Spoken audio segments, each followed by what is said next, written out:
CII summit వేదికగా data centre ఏర్పాటుపై కుండబద్దలు కొట్టారు కరణ్ అదానీ.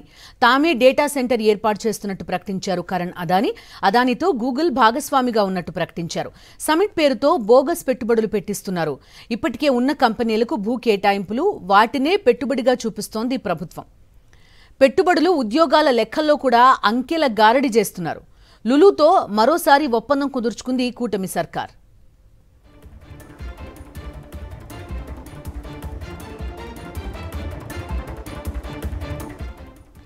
పూర్తి వివరాలు అందిస్తారు మా కరెస్పాండెంట్ అనిల్. అనిల్ చెప్పండి, చూసాం నిన్న కరణ్ అదానీ కామెంట్స్ చూసాం. మాకు ఎప్పటి నుంచో ఆంధ్రప్రదేశ్తో భాగస్వామ్యం ఉందని చెప్పారు. గూగుల్ డేటా సెంటర్ పైన కూడా క్లారిటీ ఇచ్చారు. ఏం జరుగుతోంది ప్రస్తుతం ఈ సమ్మిట్ కి సంబంధించి? మీ దగ్గర ఉన్న అప్డేట్స్ ఏంటి?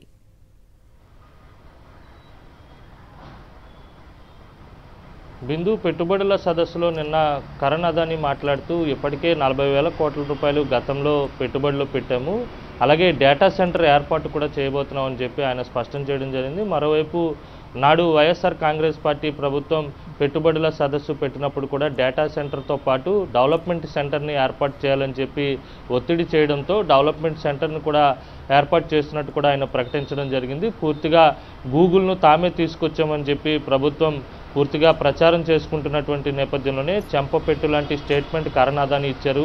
డేటా సెంటర్ను తామే ఏర్పాటు చేస్తున్నాం, తమతో గూగుల్ భాగస్వామిగా ఉందని చెప్పి ఆయన పెట్టుబడుల సదస్సు వేదికగా స్పష్టం చేయడం జరిగింది. మొత్తంగా చూస్తే కనుక పూర్తిగా పెట్టుబడుల సమ్మిట్ ఏదైతే జరుగుతుందో దానికి సంబంధించి గతంలో వచ్చినటువంటి కంపెనీలకే భూ కేటాయింపులు చేయడం, వాటినే పెట్టుబడులుగా చూపించడం, అలాగే గతంలో ఉన్నటువంటి లూలుని మళ్ళీ తీసుకొచ్చి లూలుతో మళ్ళీ ఒప్పందం చేసుకోవడం, అలాగే ఉన్నటువంటి కంపెనీలనే లెక్కల్లో చూపించడం, ఉద్యోగాలు కావచ్చు, పెట్టుబడులు కావచ్చు, పూర్తిగా అంకెల గారడీని తలపిస్తున్నటువంటి సందర్భం కనిపిస్తోంది. ఎక్కడా ట్రాన్స్పరెన్సీ లేదనేది అర్థమవుతోంది. ఎందుకంటే వచ్చినటువంటి కంపెనీల పేర్లు పూర్తిగా చెప్పకపోవడం, అలాగే ఏ రంగంలో ఎంత పెట్టుబడులు వస్తున్నాయో ఆ కంపెనీలతో నెగోషియేషన్స్ ఎప్పుడు చేశారనే విషయాన్ని కూడా స్పష్టం చేయకపోవడం అనేక అనుమానాలకు తావిస్తోంది. అలాగే బ్రూక్ఫీల్డ్కి సంబంధించినటువంటి రెన్యూవబుల్ ఎనర్జీలో 1.1 లక్ష కోట్ల రూపాయల పెట్టుబడులు వస్తున్నాయని చెప్పి స్పష్టం చేయడం జరిగింది. అవి గతంలోనే ఏపీ ప్రభుత్వంతో వైఎస్ఆర్ కాంగ్రెస్ పార్టీ నిర్వహించినటువంటి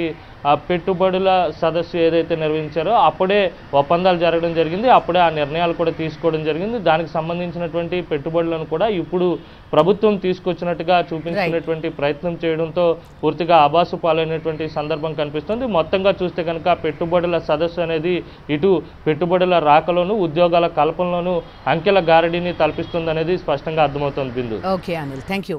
సాక్షి టీవీ ప్రసారాలను నిలిపివేయడం చట్టరీత్యా నేరం. సాక్షి టీవీ ప్రసారాల కోసం మీ స్థానిక కేబుల్ ఆపరేటర్ని వెంటనే సంప్రదించండి. DTHలో, ఇంటర్నెట్లో కూడా సాక్షి టీవీ ప్రసారాలను వీక్షించవచ్చు.